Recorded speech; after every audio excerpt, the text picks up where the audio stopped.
Hi there, and welcome to Fantasy for the Ages, the show where father and son sit down and talk about some fantasy books. I'm the son of that equation, Zach. And I'm the father, Jim. Great to have you with us here again today as we gather for Absolutely. another of our Wheel of Time episodes, another few chapters of the Fires of Heaven. How are you today? I'm doing pretty well. It's the holiday season. Things are cold, which not always great, but there are lots of good things going on and lots of good treats usually. So I'm just vibing. How are you, Dad? I'm doing well. I'm putting myself together here, clean up my shirt a little bit. It was an easy day today, working from home, but not a lot of work to do in particular today because I support schools, which are all on Christmas break now.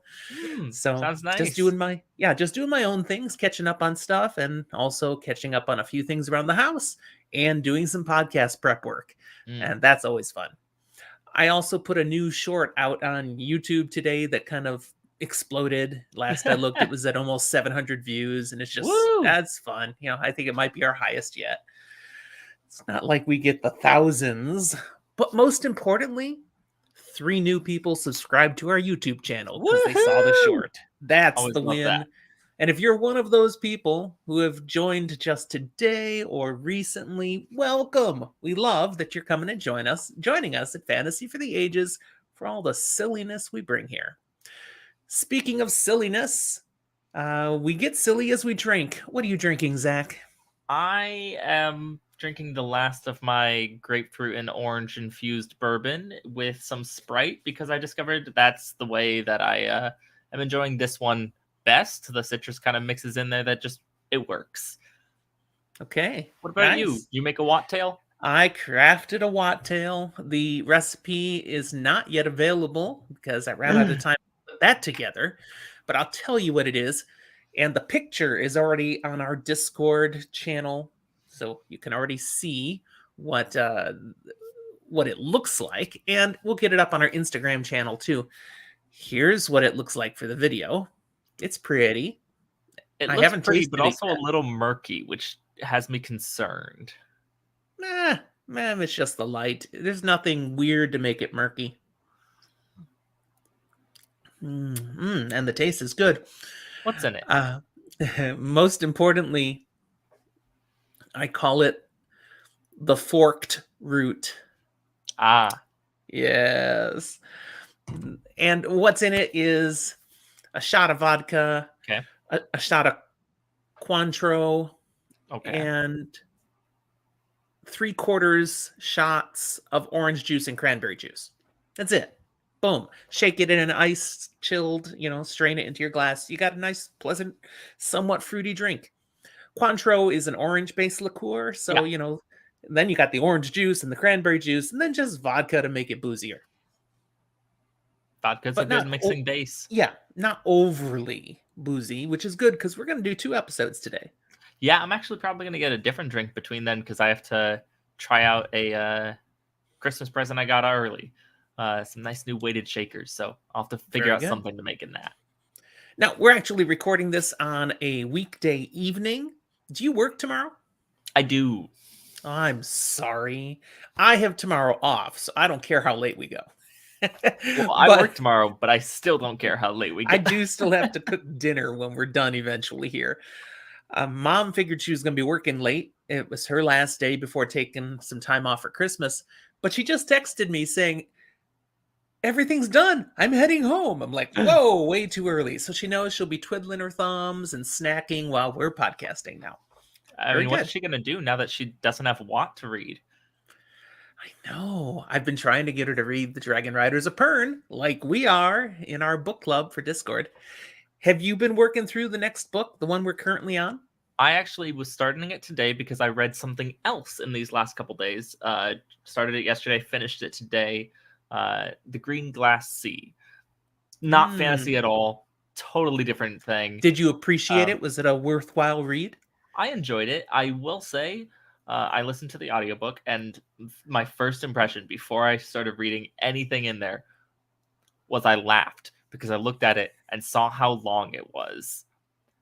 and it is way shorter than some of these massive fantasy tomes I've been reading. And so I just looked at it and went, oh yeah, that's the size of a normal book. Nice. I also have just finished a short read that I squeezed in. Another John Scalzi novel, Red Shirts. It's been out for about 10 years. Yeah, I I knew what remember it was about also reading already. that one. Yeah, I knew what it was about, but so I knew I'd enjoy it. And sure enough, I've thoroughly enjoyed it. Just finished it this afternoon. So that's a good one. And then, yes, I'm reading Dragon's Dawn, which is a totally different spin and turn for our Dragon Riders of Pern series. Fantastic. And I'm still reading also Perception Check, which I'm now about 60% into. It's book one of a series, and I probably will add the rest of this series You're to going my to go on to TBR. Insight Check and Investigation Check. The rest haven't been written yet, so we don't know what they'll be called. But maybe they'll keep playing with that theme. We'll see. All right. Let's move into some notes here, and then we'll get into the actual content. Let's do it. As to our Wheel of Time focus today, again, we're spoiler light. This is not a full spoil of the series at all. So we're going to talk about the things that happen in the chapters we're covering today, 8, 9, and 10 of the Fires of Heaven. And we can allude to things that have already happened in the series to this point, but we will not be ruining things to come. So if you're a first-time reader, feel safe here. We may hint at some things, but we're not going to blow it until the very end of the episode. We give you a lot of warning, and we'll do a full spoiler section right at the end and just a couple of things. So if you are with us as rereaders, you'll enjoy everything we talk about today, and definitely stick around for that last section. Let's see. I mentioned the YouTube short that's going big today, but I've put out a few lately. Oh, yeah. You might want to get into that at some point and drop some fun things, a minute or less. And we've had some that, get 40, 50 views. We've had a few that have gotten 600, 700 views as we do some odd things out there. And again, nice way to pick up some subscribers. This is an episode that we invited anyone who wants to drop in on Discord to join us, but we're doing it on an evening time. It's a weird time. Yeah, and there's some other content creators who also record at this time, like Threefold Talk, the live YouTube show, is on at the same exact time. So people who might join us probably won't. This is not our normal recording time, but who knows? It's there. And if not this one, maybe they'll come for the silliness of our next episode. Absolutely. I had only one other thing to talk about, and that was to ask, are you watching anything good right now? Did I mention that I watched through Wednesday? No, what did you think? I very much enjoyed it. Yeah. There were certain things here and there where I'm like, I called it, but I still appreciated what it was. Certain even costume design choices where I was like, the little nuggets of homage, I enjoy it. Yeah. It's weird, but I enjoy it. It was a great show. I don't know if there'll be a season 2. I'm down for there to be one. I think it's been popular enough people would like to see a season 2, but they've committed to nothing. See, I think it'd be really funny to have a Saturday. I just finished last night and did it over the last 2 days, all of season 1 of Only Murders in the Building. Have you watched that? Very good. I have not seen anything past season 1. Very entertaining. Well, we're gonna, over distance, binge season 2 with Melissa this weekend. So, because Mom and she had watched season 1. Oh, yeah. And I was traveling and busy for work, and they kind of left me out. And then I was like, well, fine, I won't watch it then. But now they were inviting me to join them for season 2, so I had to binge season 1. And Mom watched it again. Rach and I binged season 1 a year ago or something with her mom. Yeah. So it was, again, a family show, but it's fun. Not. And season 2 is just came out, so it's all there. It was like a week or 2 ago. Was it a month ago? Has it been My out brain a long time? says 2's been out a while, and like there's soon to be a 3 or something. No. Because I was sitting here going, wait, really? And it blew me away. I'm looking it up, but I'm pretty sure you're wrong on this one, because they hosted on SNL just like 2 weeks ago, which usually is what you do when you're promoting something big. See, season 2 came out this summer to June then through August, August. Yeah, and there is a season 3 going to be coming out in the works. 2023.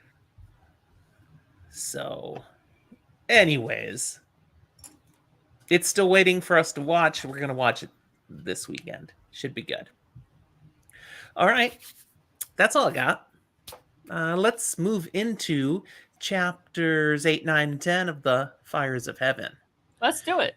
For today's chapters, we're leaving Rand and Matt and the gang out there in the Aiel Waste, where we left them chasing after the Shido. This mad rush towards the Dragon Wall, the Jangai Pass, as they're going to all head into Kyrian, it looks like. So we'll find out what happens there eventually. In this episode, we're all about Elayne, Nynaeve, and those traveling with them. Our first time visiting this group since the previous book. Yes, the previous book where they were in Tarabon, or Tanchico more specifically. Yes. And all of the shit hit the fan. Like, all of it. Just very crappy fan. Okay, chapter 8 is called Over the Border, and we learn the following. The group of them, so Elayne, Nynaeve, Tom, Julian, they are weeks now out of Tarabon. Mm-hmm. Or more specifically, out of Tanchico. When we come to them here, they're still in the nation of Tarabon, but they're almost out of the country. They've been posing as merchants, traveling with this one wagon they have, with some supplies on it. So in essence, Nynaeve and Elayne are the merchants, and then the guys are their employees, guards. That's how it's working. All of the above. They have some supplies that fit with being merchants. They were set up for this by the Panarch, Amathera, Correct. who wanted to help facilitate them leaving. Get out of my country. Go away. She also gave them some very rich gifts, which could be translated as bribes to make them move faster. Bit of both. So Amathera, I said the Panarch. What the heck was that? Remind us of what we're talking about. One half of the ruling body of this nation with the Panarch and the king. It was a whole mess with those Black Aja in the last book. She was being held hostage and made to sing in interesting ways. But our wonderful heroines stepped in and said, hey, no, and got her out of there, and then said, hey, go work as a barmaid for a little bit. That's right. Amathera is not the happiest with them because they kind of boss her around, even though she's the boss of the nation. But also kind of happy hidden. That, yeah, it's like she got to live through the riots. She didn't have to deal with Black Aja anymore. She didn't like it, but she got the good deal there. So once things were finally all settled, and she was back in her palace as the Panarch, she facilitated them getting out of there quickly. She was even willing to get them a ship. She thought that would help them leave even faster. But that didn't happen for two reasons. One, Nynaeve was like, if we take a ship, that's kind of obvious. And we're trying to stay hidden as we leave. So we don't want to take the obvious route. But even if Nynaeve was willing to take a ship, that wouldn't have worked. Why not? Well, the ships were full of refugees. There were no ships available to buy, no matter how much money you want to throw at it. Now, I want to ask you, Zach, remind us, why are there refugees filling ships in Tanchico? Why would that have been the case? I mean, they did start a mass riot. Like, they literally are having a full-blown coup of the people. Yeah, the place is not a pleasant place to stay. It was already full of refugees from elsewhere. North and beyond. Yep. And now all these refugees that came to Tanchico are trying to get out of Tanchico too. Yeah, it's a mess. Basically, our crew, those 5 that came from Emmons Field, plus now Elayne, have successfully destabilized the West. The entire part of this Pretty much. continent, Yeah. not a great place to live. So they're on this wagon. They've been on it for weeks. We also learn that there hasn't been any rain the entire time. So this would be a drought. Okay. It's very dry and dusty. Um, and they have a real sign of how dry and dusty it is. Mm-hmm. When they look behind them, there's this big dust storm filling the sky. And we learn here that Nynaeve just did that. Oops. Now, how? Well, some brigands along the road actually accosted them, tried to steal from them. Nynaeve got ticked, and you don't like Nynaeve when she's angry. No, especially when she feels comfortable letting loose. And she let loose. She blew up a storm to blow them away, and it turned into this massive. I'm picturing the sandstorms from the Mummy. You know, That's fair. and they're gone. They've been blown away. But she was shocked at how much happened. So was Elayne. She's like, holy crap, girl, you've gotten stronger. Which, Nynaeve, we're in her POV here, she's acknowledging. She had learned women will sometimes continue to grow in the power as they train and all. And, she went up against Moghedian recently. She's been pushing herself. Apparently, she's leveled up. She leveled up, but she's still blocked. She still has to be angry. Yep. So if the brigands managed to get out of the dust storm and came back now, Elayne would have to help them because Nynaeve's not angry anymore. She's so surprised that she lost her fury, and she can't touch the one power at all at the moment. So storm behind them, what are they running into now? Well, they're heading down the road, and they see coming at them on the road these dudes all in white. Oh, that's never good. Who do we know that seems to favor white all the time? I mean, they're a little juvenile. They like to consider themselves brighter than others. Yes, children of the light. That's them. And because of what they wear, they have the pejorative nickname White Cloaks. Now, we do have all 4 of our people here on this wagon. Or with this wagon, I should say. Because Julian, he has his own horse. He's riding alongside the wagon. Mm-hmm. And then on the wagon, well, up front was Tom and Elayne. And then Nynaeve moves up to sit with them.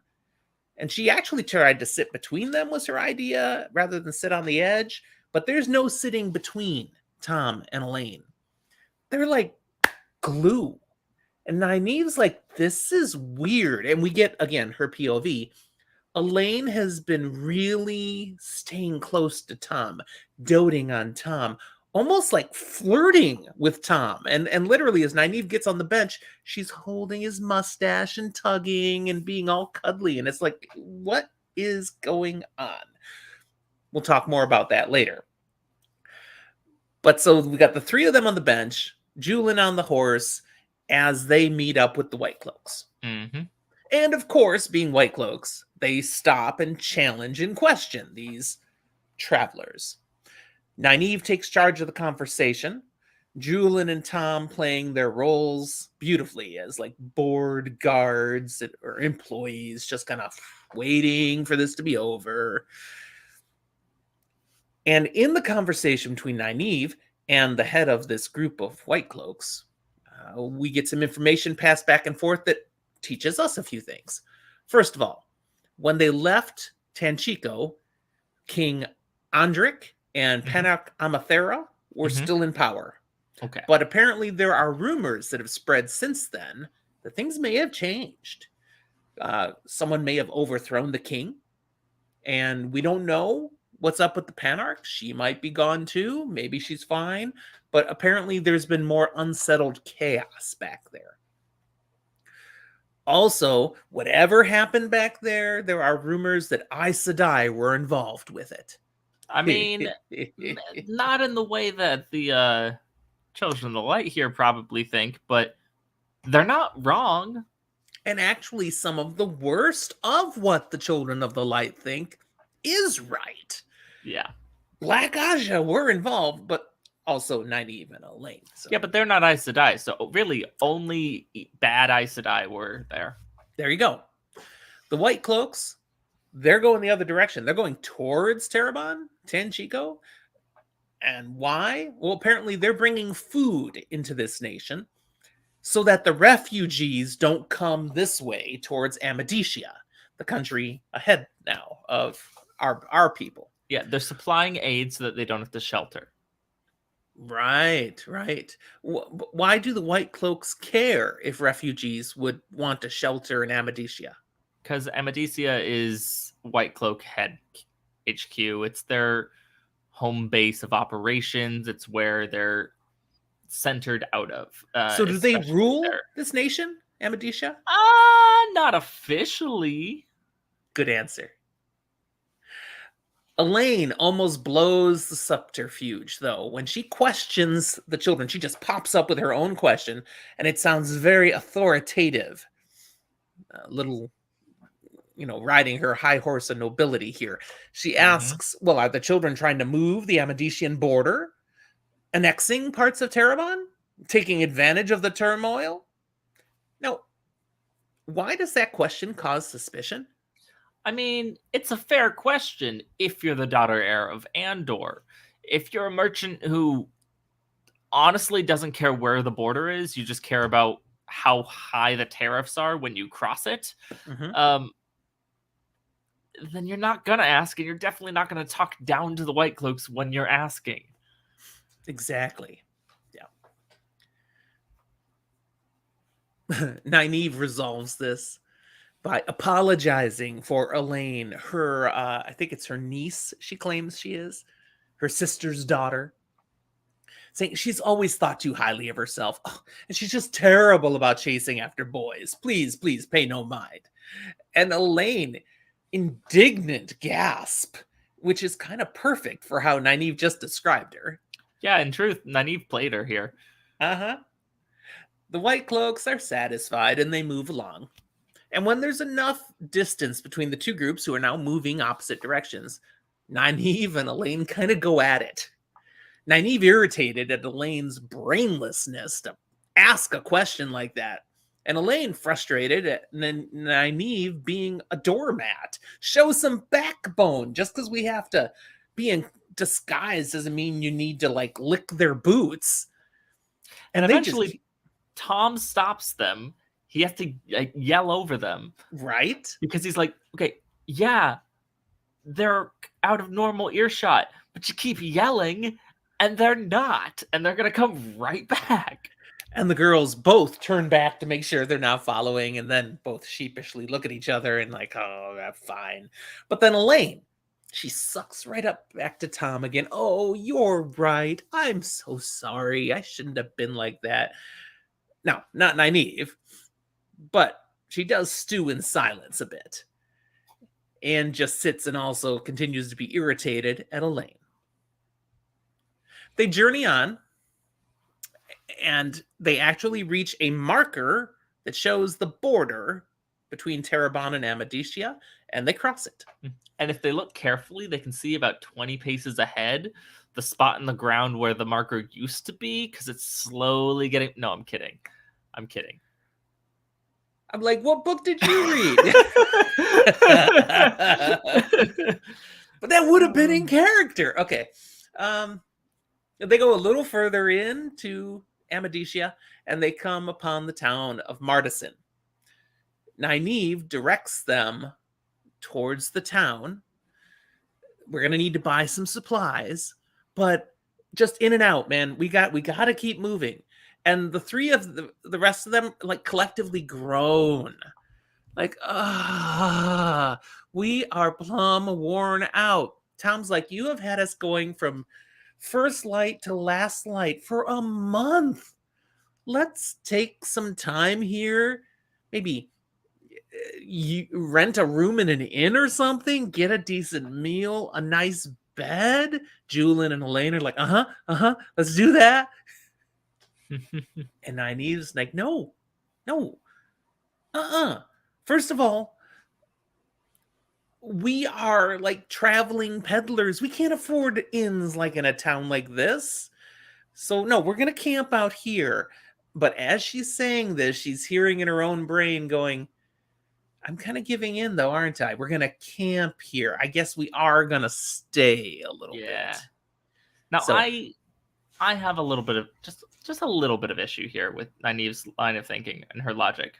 mhm. Because to me, it feels more like a lack of understanding of merchants and peddlers and such. Because I mean, maybe they would camp out there, but like if they're passing through, I don't know that they wouldn't be able to afford one evening in a cheaper inn at least. Like that seems reasonable.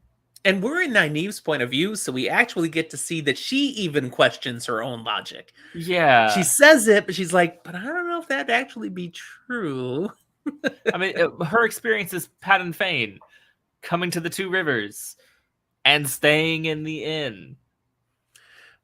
Yeah. So what's her deal? I mean, why is she pushing them so hard? What's she afraid of?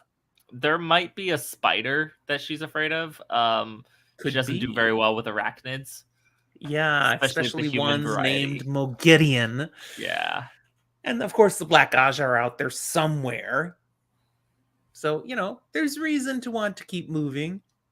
That's understandable. We'll hear more about that in the next chapter as we go on to chapter 9, which is called A Signal. They've made camp. They are established. They're about a mile outside of town. This is still a Nynaeve point of view chapter. Mm-hmm. And we learn that hidden in the wagon, there's a goodly amount of coin. They've got money. More It's of such a weird Amathera's. turn of phrase, but I like it. It is coin. No, I Uh, meant a goodly amount. oh, I think I do use phrases like that. It's a goodly amount. Yes. It sounds like D&D campaign language. And you found in the chest a goodly amount of coin. I don't know. Now I think you're the one putting on the airs, not Elayne. Let me get my nose in the proper position. Mm-hmm. I can see right up those nostrils. Yeah. Nice and clear, too. All healthy. Whoop, whoop. I had someone in the house last weekend who came down with the flu the next day. Well, I'm glad Not you don't. me. That's right. So coin, goodly Yes. coin. And Amathera, this was more of her, please take the money and go. Okay, so she's had it hidden there. She opens up the hidden compartment now, gives some to Tom, and says, go to town, buy some food, get some supplies. Let's restock a little bit. And we'll all set up some camp here. Now, also in that same hidden compartment, Mm-hmm. there are 2 Terangrial that they recovered from the Black Aja. What were those for? What? Those were some dream ones, yeah? Yeah, they were on the list that they knew had been taken from the White Tower. And everything on the list, well, not everything, but nearly everything on the list was related to dreams and dreaming. And so they've got 2 of them back now. That's good. But also, they have this disc, half black, half white. What would that thing be? It might be, a seal on the Dark One's prison. No biggie. And this is even more than fear of what's behind them. This is what's really driving Nynaeve. She wants to get back to Tar Valon and get rid of this thing. She Well, wants to make sure it's in the Amerlin's hands. there we go. Because if she knew what was going on, I'm not sure she would. And more will come in these chapters on that. Because there's definitely a problem here. See, she's got it in her mind. I'm going to deliver this to the Amerlin, and then I can get back to hunting Black Aja. But when she shows up in Tar Valon and delivers it to the Amerlin, that's probably not going to happen. Yeah. Remind our listeners what she doesn't know that we all know already. There's been an unwilling change in leadership Hostile takeover, if you will. A coup d'etat. So, welcome to the stage, New Amerlin, Elida. It's not good for anybody. No, definitely not. Hi, dear. Since I announced she was coming home, I could do that right on the podcast. Fantastic. Your mother's home. Yes. Hi, Mom. Oh, she couldn't hear you. Oh, I'm aware. Zach says hi. Yeah. Okay. There's an entertaining thought we get to see then as Nynaeve ponders her current lot in life. Remind us, Zach, why did she originally leave the Two Rivers? Sorry. Oh, no, we're in the middle of the podcast. This come is on, a say hi if you want. Remarkable coincidence. Rachel just walked in through our front door as well. Rachel just walked in too. Oh, she says Merry Christmas. Pass that on to Rachel. My folks say Merry Christmas. Anyone listening to this later is like, okay, guys, get back onto the content. Oh, we're recording. Oh, recording. Hi, fans. Rachel says hi to everybody. I don't know We if could you all couldn't hear that, actually. That was pretty good. Cool. All right, I'm gonna close the door. Here, let me bring crazy up. I think Real Rachel's life bringing Rolly intervenes. temporarily. I don't know. Ah, Oh, friends. hey. Hello, It's a Rachel. Rachel. Hello, He was Rachel. And a jumping on Rolly. me, so I had He's to getting bring him bigger. so he cooled no, down. he's the same size he was. No, really? He looks bigger. Maybe he's a little fatter. He's not fat. I don't think so. Okay. No. So, No. Yes, where were we? I asked you a question. Why did Nynaeve originally leave the Two Rivers? I mean, technically, she claimed to protect the other four who left, who Yes. none of which are here. And then the mission shifted. What did it Yeah. shift to from protecting the people? I mean, from her perspective, get back at Moraine. Mm-hmm. Like, It's all Moraine's fault. it feels weird to say that because on a deeper level that she's not always conscious of, I don't think that's true. But that's what she's blaming. But now things have changed so much that she's caught up in a bigger mission, greater stakes, and even doesn't view Moraine and the Aes Sedai through the same judgmental eyes that she used to.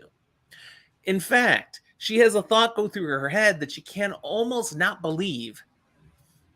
She handled, you said it earlier, she handled the Panarch kind of forcefully, and the Panarch is a ruler in Tanchico, and she's like, okay, I kind of see how Aes Sedai sometimes need to do things to manage the rulers of nations, because they're putzes, they're idiots, they have to be guided. I mean, Nynaeve really hasn't changed on her perspective of the world. She has ever so slightly changed in her identity. Because she would have seen that it was right for herself to bully anyone around when she was Wisdom of the Two Rivers. True. But her scope of who she could bully was different. As Now she feels more looks at it, justified on everyone. as she looks at it, it's everything around her that has shifted, though. She hasn't changed a bit. And there's an argument almost to say she, like you just said, she hasn't changed that much. She's just bullying on a broader perspective. She's broadened her horizons. In these inner thoughts, we also see Nynaeve admit to herself that her deepest motivation for following this new path in life, all the things she's now doing, not getting revenge against Moraine, not keeping others safe, not even chasing down the Black Aja as her primary motivation. She realizes it's something else. What is it that has come to define who Nynaeve is now and what's really driving her to continue with whatever she has to do? Love. No, I'm kidding. I mean, but no, more the idea to want to do more of what she always did. Help people fix things, heal. Yes, that's why she's wisdom. She could help with the injured, the ill. She could heal people with herbs and remedies, but she has learned now she can channel. She can, capital H, heal people. She's also come to realize some of what she did back in the Two Rivers, she was channeling to heal. And she had no idea she was doing it. Now that she knows this is possible, she wants to learn how to do that reliably, consistently, and powerfully. Yeah, She don't and care anything contrary to else she what can do with other channeling. people might tell her, she's convinced she will find a way to heal anything and everything. That's right. There should be nothing beyond healing if you are strong enough. And again, she's leveling up. She's got ambition. So, I said already, Nynaeve gave some coin to Tom, and he's gone now. So she joins Elayne and Julian in some conversation, and we learn here that things may have indeed changed in Tanchico since they left. They're aware of that. The king and the Panarch, they might not be in charge anymore. What else do they learn? Or what else do they think in relation to that? Well, I mean, Do they care about the king? They don't care about the they king. don't care at all. But they'd prefer if Amathera's not dead. I mean, they liked her well enough, and some in their company thought she was more than just okay. Julian thought she was hot. Yeah. And she seemed to kind of have a little thing for Julian. And I mean, to be fair, like the king thought she was hot, and so did everyone else in the town, and that's part of why she had problems in the first place. Also, we get in this conversation, they do indeed hope the Black Aja aren't following them, but they suspect they don't have anything to worry about. Because if they were being followed, doesn't matter how fast they've tried to push, these ladies, they would have found a way to catch them.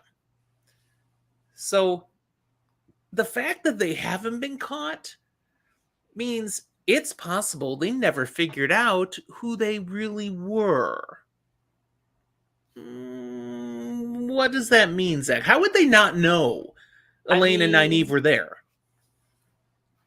Look, they ran into a Forsaken, and that battle we saw. They also ran into, like, one of the Black Aja who, like, definitely is dead. So, nobody alive could never saw for them. sure confirm who it was. Maybe we're wrong. Maybe someone did see them. But they don't know that anyone saw them. They're feeling optimistic now, and the proof of the last 4 weeks is encouraging them. That, or they're just really lulling them into a false sense of security before they strike. Possible. Elayne and Nynaeve also, by the way, have not shared with Julian and Tom that there was a Forsaken in Tanchico. They just kind of left that part out of things. Yeah. Who actually saw the Forsaken? Pretty sure just Nynaeve. Nope. Did somebody else actually see her? All 4 of them did.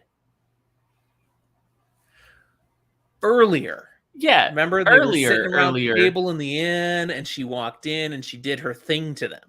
Did Elayne's memory get, like, fixed so that she's aware of that? Because I know Nynaeve broke through that, but I think Nynaeve so. just told Elayne.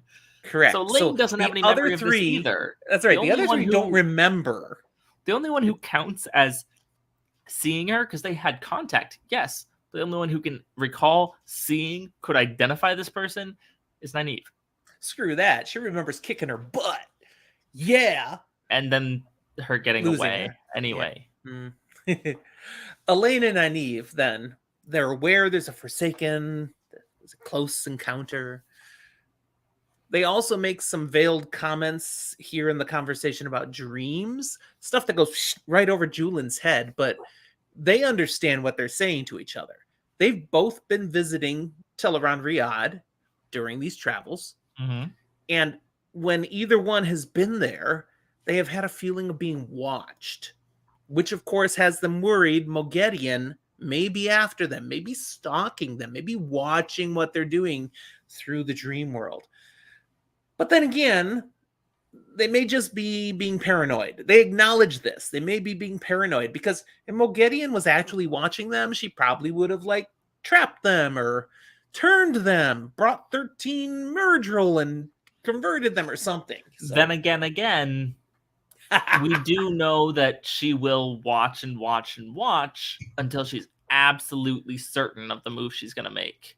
do So, Nynaeve and Elayne know that?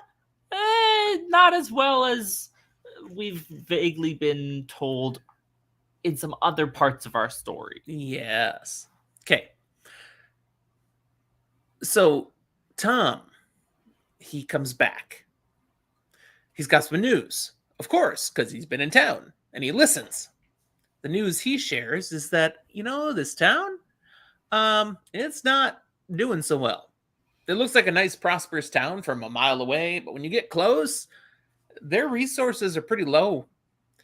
Tapped out, maybe we should say taxed out, because he's learned the King Ileron of Amadecia, he's sending this aid and support to Tarabon. Yeah, it's not the White Cloaks. It's the king who's arranging it. The White Cloaks are delivering it. But it's not the king's money. He's taxing his own people to raise up the money to fund the supplies. So the Sending it people at are the like, cost of oh, his people. they are all stretched thin. Their resources are low to help the friggin' Taraboners. So they're not really happy about Tarabon. Which honestly And probably works in King Alron's favor, because if refugees did come, they'd be met with hostility. that's true. So there's not a lot available in town. People don't have a lot of extra stuff. Tom wasn't able to buy much by way of foodstuffs, for example. He also reports there's a lot of White Cloaks around. I mean, it is Amadecia now. This town, every corner you turn around, oh, there's another one. It's like a Starbucks. Exactly, in Seattle. Rumor has it that Pedron Nile has been drawing in more of the children in order to stop some war or other. Who's Nile again? Remind us. He is the head of the White Cloaks. He runs the whole shebang. And Yes, I believe his title is Lord Commander? Lord Captain Commander? my brain wants to say Lord Captain Commander. Yeah, Like, I think that's it. a whole mess. But he's bringing in a whole bunch of people, consolidating, and to exactly what end? We're not entirely sure. We do know, the Kind readers. of. We've had it in the prologue. We've had it in a previous book. Niall believes he's supposed to be ready for what? Truthfully, the last battle. Mhm. Like, long run, that.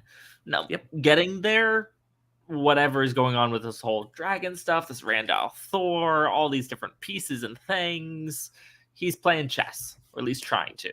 Well, Niall laid it out very clearly a few books ago.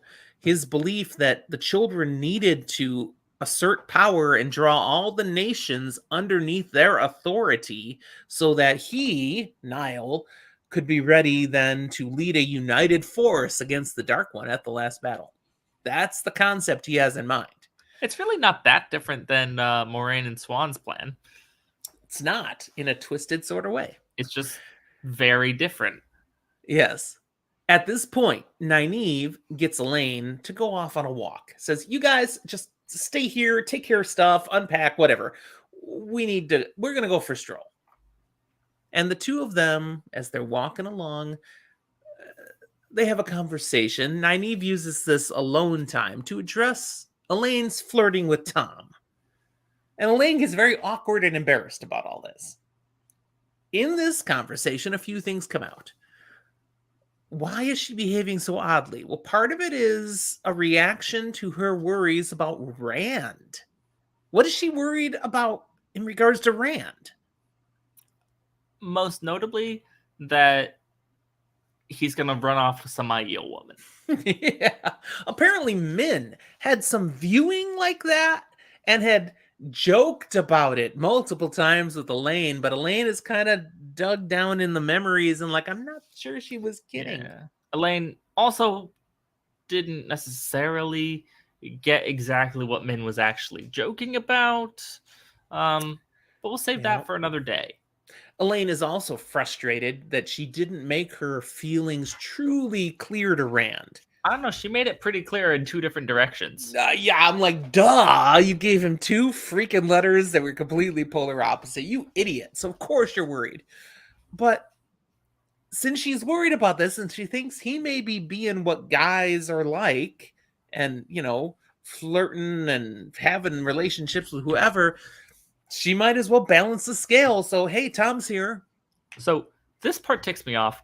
She's totally justified to do whatever she wants. And I For support that. Tom?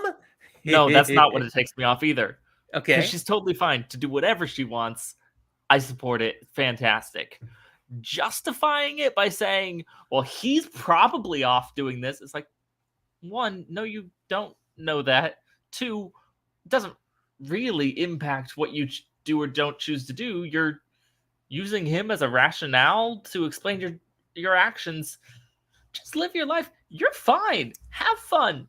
Do it. But don't blame it on stuff that he's maybe doing and you don't know.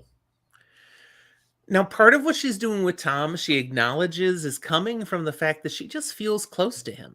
She doesn't really rationally understand why. Spoiler light. More of that to come. Nynaeve, however, in this conversation is left thoroughly unsatisfied. She gets the sense Elayne's not going to stop what she's doing. She's not hearing sense. She wishes Tom would put a stop to this nonsense, but he just seems to be entertained by it all. He kind of looks at Elayne like a playful daughter, and he's not going to tell her to stop being affectionate. Just frustrated. As they've walked along, they've been going one direction the whole way, and that direction has been towards town. So they actually have reached town by the point this conversation has reached. Oops. And they're walking through the town now, and Nynaeve has it in her mind to do better than Tom. Because when they actually looked at the food he brought, it was only meat. I mean, protein's pretty good. You gotta get some meat. And they're like, is this all men think of? Meat? Would have been nice There's to have like some starches in there too. Some fruits, some vegetables, some tubers. I mean, come on, diversify. So they go wandering through town looking for more options, and they find out Tom wasn't joshing here. They find what a lot. Tom was saying of it's slim pickings because it's all being taxed and taken. Yeah, he's not wrong. Yep. So they're not finding many fruits or vegetables. They buy a few things, not much. There's not much available. They do find a lot of white cloaks, just like Tom said, and that's a little nerve-wracking. But they can't eat them. No, they certainly can't eat them. I mean, they could, but they really shouldn't. They wouldn't taste good anyway, as Gollum would say. Spoiled meat. Why is it a little nerve-wracking for these two to see all these white cloaks, though? Oh, because they're still, like, underneath a layer of disguise, have another disguise where they're pretending to be full Aes Sedai. Aes Sedai and white cloaks do not mix. No, and if you've watched the first season of that TV show, you know how they mix. It's not pretty. Right. As they continue through town, Nynaeve comes to a pause when she sees on one particular shop some rushes hanging on the wall in a certain way that she recognizes as a sign. This is a symbol that the Yellow Aja use. So she discerns as she sees that, she knows what that sign should mean. Someone in that shop must be part of the Yellow Aja Eyes and Ears Network. Explain what that means. They're a spy. Right. It's not an Aes Sedai. No, but they're a rat for the White Tower. But most specifically for the Yellow Aja. We've learned all the Aja have this network of gathering information all over the nation. The Blues have the most, but everyone has some. Yes. And Nynaeve had hung out with Yellow Aes Sedai in the tower. She sees herself becoming a Yellow Aes Sedai. And so she'd learned some of these things in just general conversations. And so she knows this is what someone puts up as a signal that they have an urgent message, like emergency level. If you see this, come hear what the message is. Interrupt your broadcast right now. Right, right. So acting on this sign, the two women enter the shop. The proprietress steps up, introduces herself as Rhonda Makara, and asks, what can I do for you? I said Makara. I actually usually see that as Makura. That's what I was gonna think it was. Okay, and, let's go what I would've Rhonda said. Makura. And that's why I was like, what are you saying? Well, we can't even agree on how to pronounce Amadisia. I mean, you're So- right, but I just assumed that the way that I was gonna say it was the way you would say it this time. Not because I thought I was right, but because I thought it was how you would make it fantasy. Rhonda Makura. Nynaeve says some innocuous sentences that have code words in them because they're not alone in here. There's a couple other people in the room and all. And the code words are that yellow and heal are used in these sentences. It should tell this person, if this is the right person, that I saw the sign out front. I'm here responding. The woman clearly interprets the code right. Shifts to a different business, sends her assistant off to the back to make some tea, basically clears out the room. Now it's just her, Nynaeve and Elayne. She sent the assistant in the back with an order, go make some tea, and pointed her to the specific tin, these tea leaves, the good stuff for our guests. Ah, yes, the good stuff. That's right. Now, with the three of them alone, the discussion shifts, and Nynaeve asks, what's the urgent message? I saw the sign. So, what's up? Now, Mistress Makura, she doesn't want to talk about the message out in front here. Let's wait, and we'll discuss it over tea. The girls get Makura to lead them to the back, the kitchen, and hey, the tea's ready now.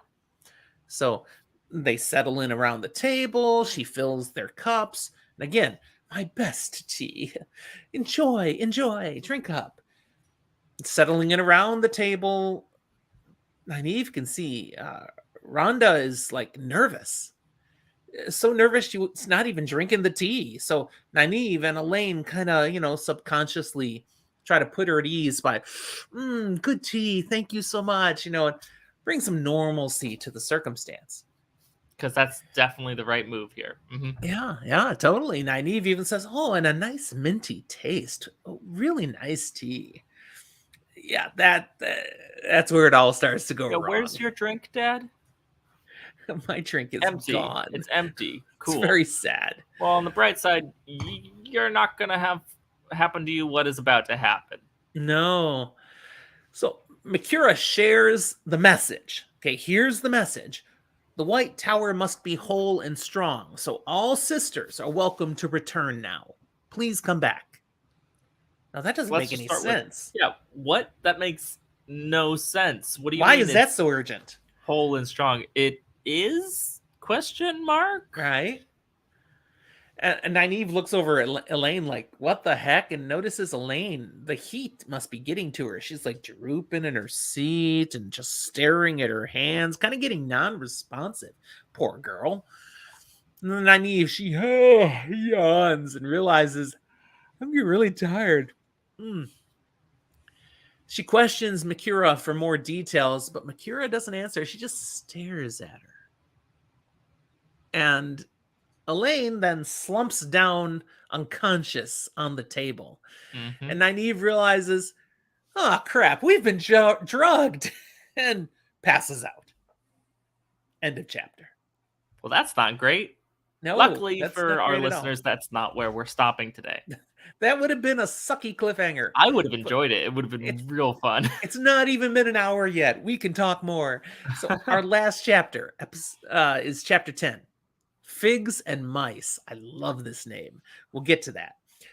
We get to jump into Elayne's point of view now, as she comes back to consciousness. And she does this being physically carried up the stairs with Rhonda Makura at one end and her assistant Lucy at the other end. So one's got her ankles, one's got her under the shoulders, and they're just lugging her upstairs, and they drop her on a bed up there. Elayne realizes she can't move. She's paralyzed. That's She not can just great. look around, but she can't even turn her head. At least she's not completely paralyzed. She can move her eyeballs. Right. Makura and her assistant Lucy, they're talking as in the midst of this, and Elayne discerns what happened. Apparently, they were drugged with something called fork root, and it saps the movement from a person. It paralyzes them, and it stops them from being able to channel. But apparently, these effects, they hit people who can channel. So a random person wouldn't have this impact. Because they can channel, they're paralyzed and can't touch the power at all. It's a freak thing, and we learn a little later in the chapter, but I'll just say it now, that Rhonda Makura like stumbled upon by accident at some point in the past. It's a secret. Right. People don't know about this. She does, and she used it intentionally to dose them. Other people just think, oh, yeah, it's a Nice weird thing to minty make a tea. tea from, but it's nice and minty. Right. So Elayne is left wondering, are they dark friends? Or, I mean, are they working for the Children of the Light? I mean, what's going to happen? Now, again, they've dumped her on a bed upstairs and they leave. Because where's she going to go? They come back a few minutes later carrying Nynaeve in the same manner. And Elayne can see Nynaeve is in the same circumstance. Her eyes are open, clearly can't move, can't talk. If looks could kill, but they laser can't beams, when you man. don't have access to the power. Right. Now, Lucy's a little freaked out. These two are looking at them, and it's like, but Makura's like, no, you don't have to worry. There's enough fork root in them. They're not going to be able to do anything. And then she gives orders to Lucy to keep them dosed. Why? What does she mean? Keep drugging them with the tea so that they remain unable to channel. Right. But at a certain level only. She doesn't want them to have too much fork root. She doesn't want them unconscious again. She wants to find and kind of nurse them to the level where they can't channel and they're kind of spaced out. But they could like be groggily led somewhere. You could yes, drag we don't want to carry them everywhere. Having to physically be dragged. Exactly. So they leave them alone in the room. They don't do anything. Don't tie them up or anything. There's no need. They're, pretty much powerless. And as they're left alone, the girls start to regain some ability. They can start to talk a little. It's more... They can start twitching their limbs a little, but it's not like they can get up. They can't really move. And they still can't touch the one power at all. But they're not giving up. And as they reach about the same level of speech, and they're both about ready to say, what else could we do? Lucy comes rushing into the room and doses them both again. I guess her iPhone timer went off. Siri set another timer. So they're back to eyeballs only. Time passes. They start to get back to movement again. They're almost where they were before, and the door crashes open again. Oh, man! But wait a second. It's not just Lucy this time. It's Tom with Lucy. Oh, good. He's got his arm around her neck, forces her through. He's got a knife in the other hand, like he's ready to throw it at whoever he sees. Here I come to save the day. Yay. And Tom asks if they need to worry about anyone else coming. And Nynaeve responds, I don't think so, but it comes out more like, oh, I don't think so. She's sure Makura needs to keep things quiet. Now, why would that be? Why can Nynaeve pretty much assume she's not going to be announcing what she's up to? Because as they've kind of pieced together, if she's actually working for the White Tower, she can't be open about it. This is Amadesia. This is White Cloak controlled. There are so many White Cloaks in town that we saw. If she's upfront about what's going on, what she's doing, being an eyes and ears, a spy for the White Tower, Yeah, she would meet the same fate Aes Sedai would at the hands of White Cloaks. Absolutely. Children would look at her, you're as bad as an Aes Sedai. You're a dark friend, a servant to a evil witch. Right? So how did Tom find them? Because they just gone off on their walk and they told the guys to stay in camp, but here's Tom. How did that come about? I mean, they didn't stay in camp, or at least they didn't both. That's right. Tom did. Tom unpacked all their stuff, but it was a one-man gig. So he said, Julian, go ahead, follow them. Which Julian did. And then Julian didn't come back. So then Tom followed Julian. And when he found Julian was right outside this place, about ready to storm in. Yeah, he was having going to charge no in, idea. beat people with a stick. He doesn't know who he's going after, but I imagine that scene in Monty Python, Quest for the Holy Grail. I think it's Sir Lancelot. Just goes through stabbing and killing everyone in the wedding party. At the wedding reception, yes. That's what I imagine Julian doing. That's what he would have done. Now, if Tom shares, Julian is now just waiting outside, kind of keeping an eye on things. But a few minutes in here, Julian comes in with Mistress Makura, shoving her in front of him, and Julian's got a knife at the ready. Ta-da! Both the women are captured now. And Nynaeve wants some answers. Makura says, we were just following orders. Because nothing bad don't do ever anything happened to from us. just following orders. Right. And, okay, whose orders? Well, not saying anything more. She clams up. So we have this brilliant, hilarious scene where Nynaeve threatens to leave Makura to the tender questioning of Julian and his skill as a Terran thief catcher. Why is this so awesome, Zach? I mean, for Nynaeve's part, she's bluffing. She doesn't know what she's talking about.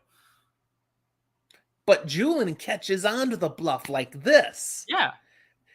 And he goes into this whole spiel about, oh, yes. And his eyes and stuff. He's like, let's see, I'll need some rope. And he just lists some salt, some random supplies. Mm-hmm. And I'll have them talking. And they just start blurbing the stuff out. They're just spewing information because, no, don't let him do this to us. Now, Nynaeve and Julian are on the same page. Elayne is over there going, what the heck was he going to do to them? We'll learn a little later. He wasn't going to do anything to them. Now, I mean, I can think of some things you could do with some of the things he's asking for. But Robert Jordan doesn't write grimdark. So we're not going that far. The information we get is, okay, there's a primary contact in the White Tower, a yellow sister named Narwin Barda. And Nynaeve knows her. What a name. Yeah. Hey, some people don't like their kids. Narwin Barda. That's right. And she sends her information by pigeon to this contact. It actually goes to someone in Tar Valon who delivers the messages to Narwin, and Narwin will sometimes send responses and things that she's supposed to watch for and do. Nynaeve asks, I want more names. Who else do you know is working with you and such? And it's like, I don't know anything. I know nothing more. Seriously. So then Nynaeve is like, and how long have you been a dark friend serving the Black Aja? Honestly, they're offended. They're like, oh, man, we would never do that. There's not a Black Aja. What are you talking about? Rhonda Makura actually had asked Narwin about Black Aja once and then spent like 3 weeks suffering punishments because Narwin like put her in her place and nearly dismissed her from service. It's like, there is no Black Aja. Now, don't you dare ask about Black Aja. That sounds like a lot like someone who was Black Aja would say and do that. So like, let's not let Narwin off the hook here. Now, this is what Nynaeve is thinking. If Makura is dark friend, of course she's gonna say she's not a dark friend. But Julian has questioned people before, and he's like, no, I get a sense they're telling the truth. He passed his insight check. There you go. That's a D&D thing, and it went over my head, but I trust you. It is. You're reading perception check. You ought to be able to tell. Nynaeve challenges them that, okay, if you're not dark friends, why did you drug us?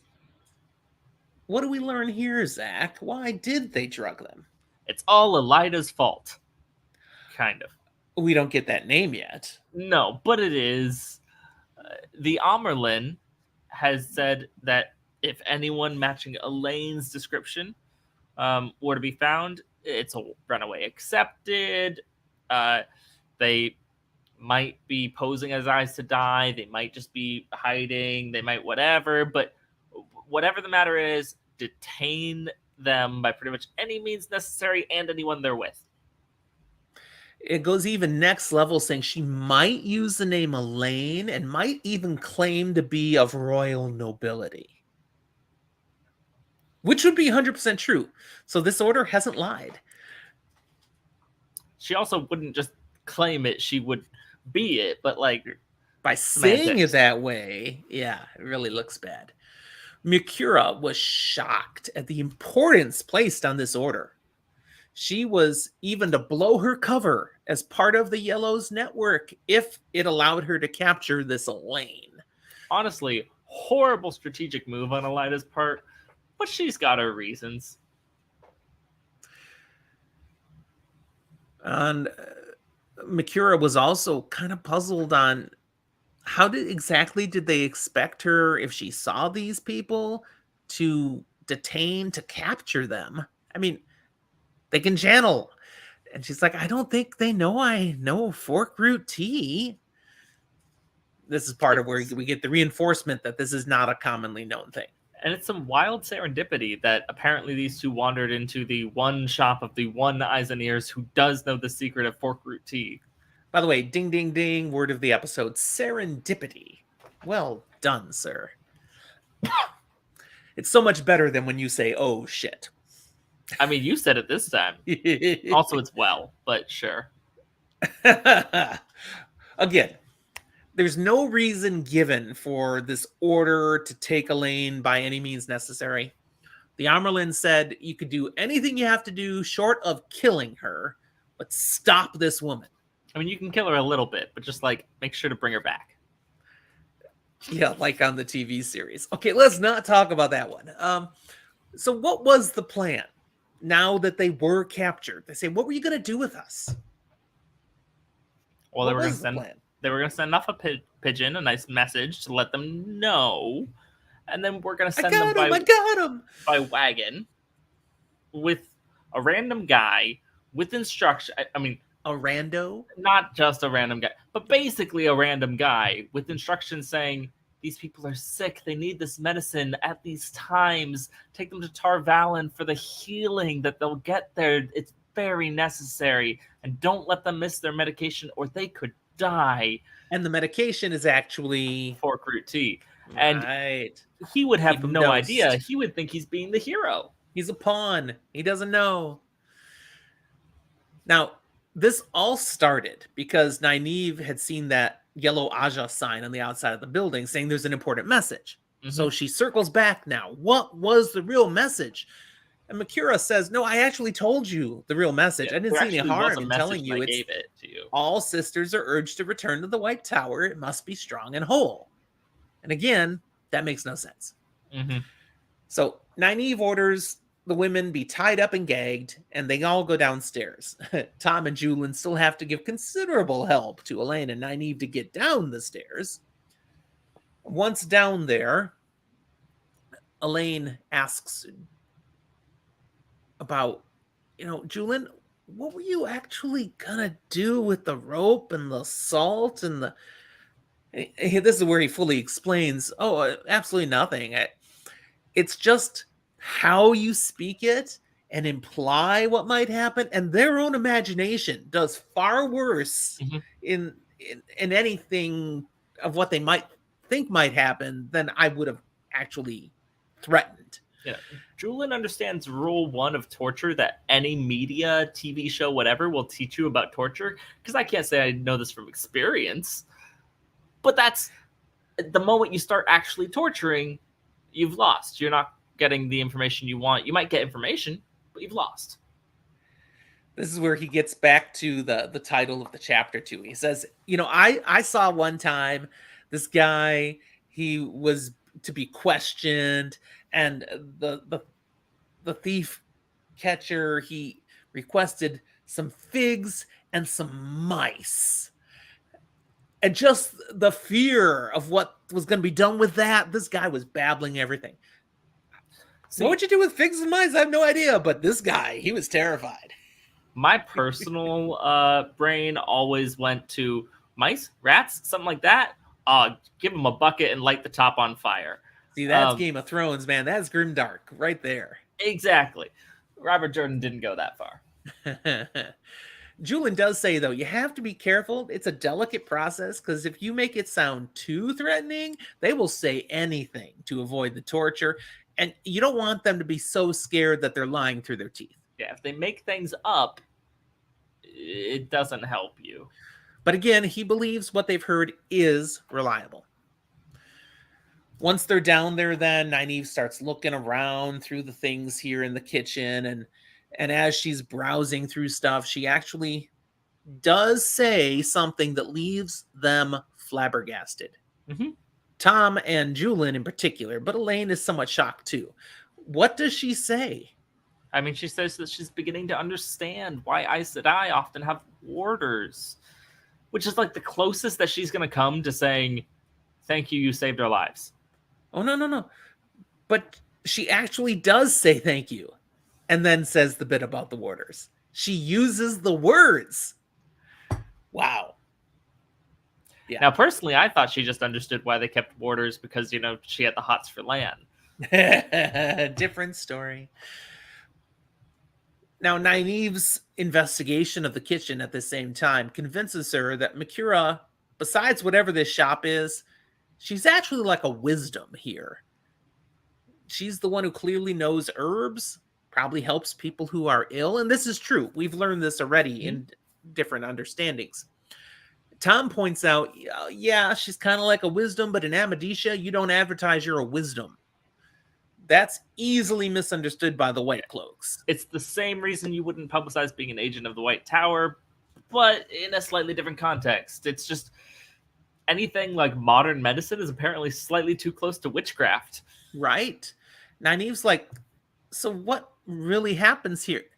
Do people actually go to men if they need healing, medical assistance? And Tom's like, yeah, that's what they do here. Yeah, they go to men who actually have women in the back that they pretend aren't really there because they're the ones who actually know what they're doing. Now, Elayne discerns that Nynaeve, talking about the wisdom, talking now about how medicine's done, she's really trying to avoid what they should be talking about. What this message means, and why sisters are being called back, and why the Amyrlin has orders that Elayne be taken by any means necessary. So Elayne moves the conversation. Let's talk about the important stuff. And they get nowhere. Because, honestly, they do not understand what's going on here. They're out here doing what they're doing on the Amyrlin's orders. So why would the Amyrlin have orders to bring Elayne back? I'll say they've got less than nothing to go on because they don't even understand that it's not the same Amyrlin. That's right. Nynaeve's like, the best I can come up with is, it's Swan Sanche, and she'll do whatever she wants. Screw her, kind of thing. That's all she's got. All right. This is what they've run into. They sense, moving forward, there could be more Rhonda Makuras out there, Makuras. Other people in the Yellow Network, or maybe other Aes Sedai networks, all on the lookout for her if the Amyrlins put these orders out. So what they've been doing to travel is not going to work. They need a new disguise. And Nynaeve comes up with one. First off, one of the herbs that are here can be boiled up in water and used to dye hair. So good old blonde, reddish, strawberry blonde Elayne, she's going black hair. We're going to dye it all black. That's big change. Also, this peddler merchant gig, nope, we're done with that. Out the window. Nynaeve had seen a coach, a more fancy travel coach in town, sends Tom and Julian out to go acquire that. next thing you know, a coach is pulling up in front of the Makura shop, and two women looking very high class get out. Okay, while they were getting the coaches, the girls were inside using some materials they found in the shop to kind of doctor up their dresses, make them look a little fancier, add some frills, some lace. Now they look more like a noble lady and her lady in waiting. And they get into the coach when Tom and Julian come up posing more like the coachman and the footman. And they head out of town, practically running down some white cloaks as they go. I mean, they deserved it. Well, sure, but... They had it coming. And in short order, they're completely gone now. The chapter ends with an interesting little extra note. A short while after they've left and are gone, Theron Lugay shows up. Now, that's the man that Makura had arranged to come unknowingly to transport the women to Tar Valon. He's a guy who owed her a favor because a few years back, she had cured him of an illness, used her herbs and stuff, and he recovered. So he owes her one. He's going to do this. He's got all his supplies for a long trip, knowing he's going to be going off to Tar Valon. But he doesn't find anything. He knocks on the door. No one answers. He goes in. He doesn't find anybody. He goes upstairs. And upstairs he finds both Makura and the assistant, Lucy, just laying on beds. They're not tied up or anything, but they're asleep. And he can't wake them. He tries, can't wake them, which means... they've been drugged.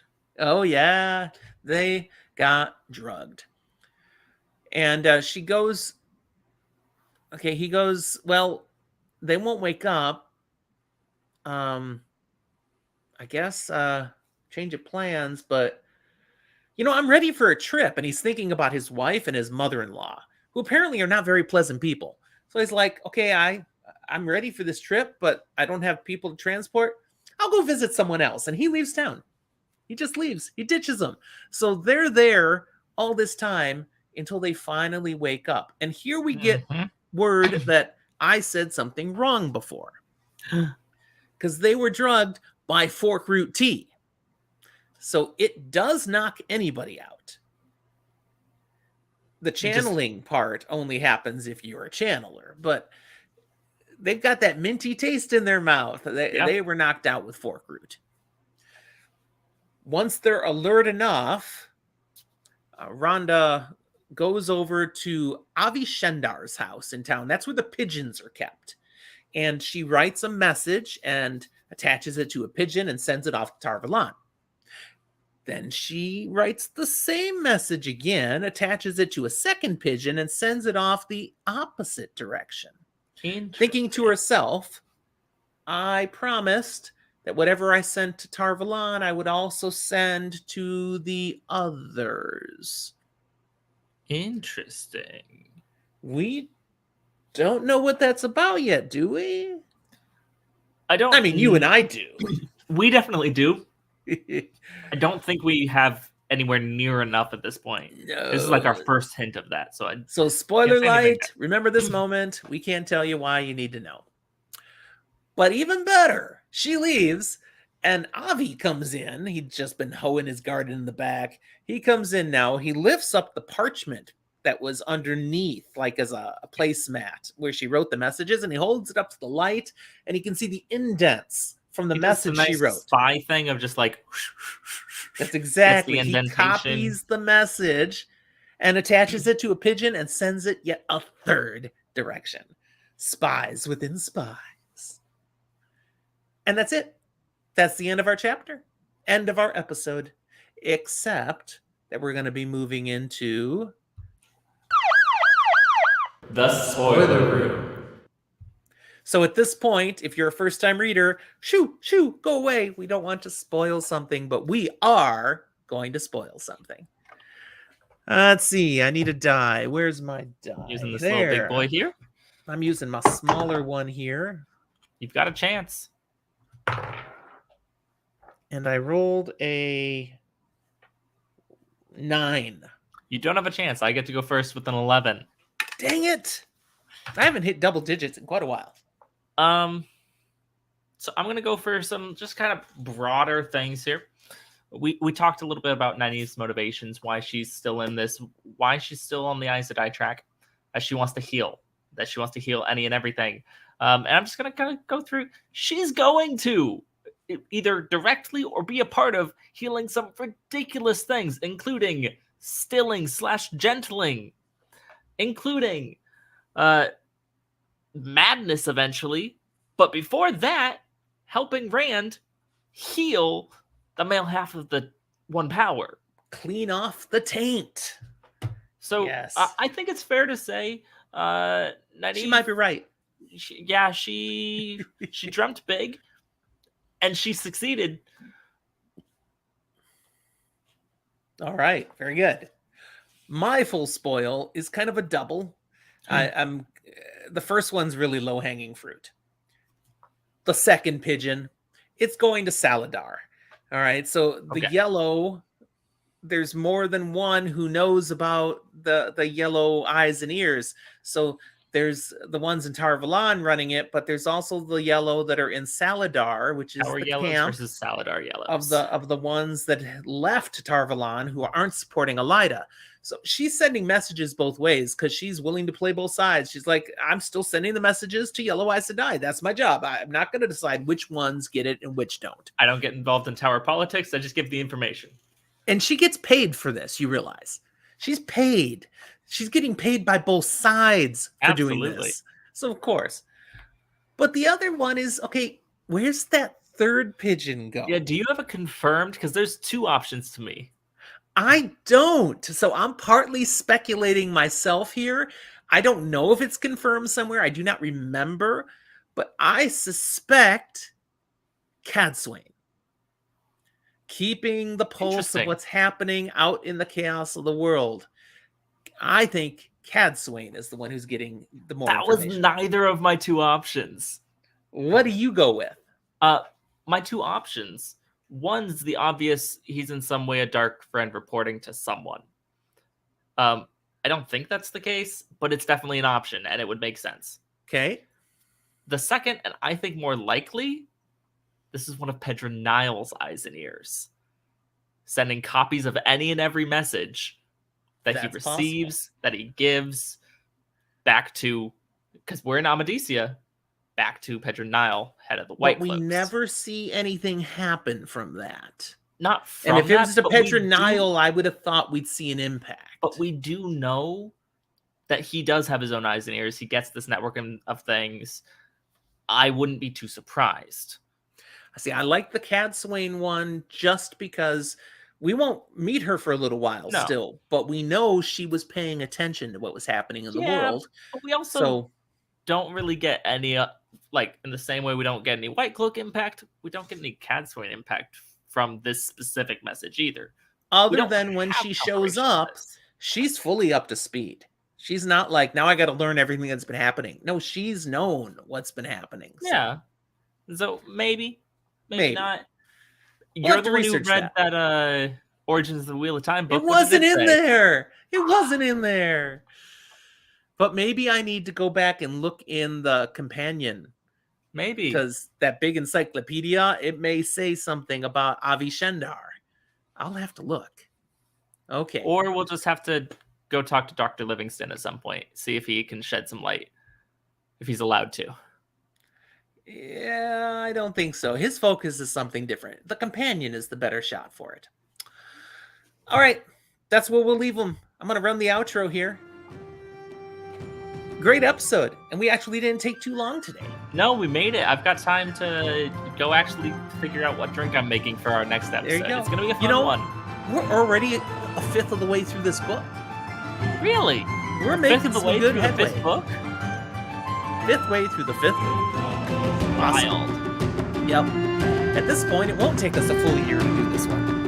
I mean, it might, but we'll see. Hopefully, y'all have been paying attention to all those things next to us. We'd love for you to reach out to us, be with us in Discord, support us on Patreon, any of those things. Look in the show notes, all the things you need to know. We'll talk to you next time. Bye-bye.